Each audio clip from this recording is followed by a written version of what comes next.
find on the sea. It's not like Auschwitz. Okay, so you have been at Auschwitz, and Auschwitz, they have the brick buildings. Yeah, it is closer, everything dark. Yeah, so this looks white, clean, large, military structured. It also served as a showpiece camp. This stands for the following. Right after setting up the concentration camp here at Dachau, there came up some rumors about the poor living conditions. And Hitler gave the permission to the International Red Cross in Geneva to come down to Dachau and to go on inspection tours. And these multinational inspection teams, they were welcomed by a large camp orchestra with violins and with classical music.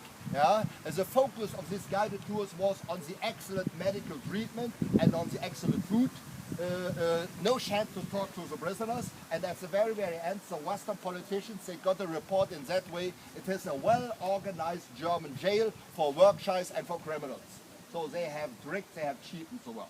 Let me explain to you the different facilities. Where you are at the moment, this is the historical location of the death strip. So there was a death strip surrounding the camp, sanded, no trees, a ditch, and a high voltage wire surrounding the camp, and 7 watchtowers. In front of you is the so-called roll call square. This is a military term. It stands for the place where the prisoners had to gather twice a day. Wake up call was, depending on the season, at 4:30 in the morning, and after getting some breakfast, they started, and this is my terminology, the body count. Because not only the living, also the dead had to be counted in the morning and in the evening. And now I want to lead you into the direction of the high number of victims. Yeah? To repeat, no mass execution, just one exception, but 40,000 victims. How became that possible? Living conditions and epidemics was the biggest threat. And I want to describe it a little bit.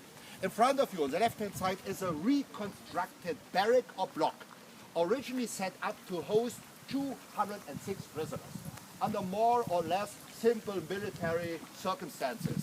So each and every prisoner had his own bed, lockers, washing facilities, toilets, 206. We're going to visit one of these reconstructed barracks on our tour, and there is a historical information board stating the exact number of prisoners on a specific day. And on that day there were 2,097 in a block originally set up for 206. And they were all affected by diseases. If possible, try to use your imagination. You have a heat wave. They were all affected by diarrhea. Were not allowed to open the windows because they do not deserve fresh air. Yeah? Leads you a little bit in the direction of the horrible living conditions. On the peak of the epidemics, 200 prisoners died per day. And they also were counted in the morning before they were brought to the crematorium. On the peak of the epidemics in autumn 44, 14,000 prisoners died due to epidemics.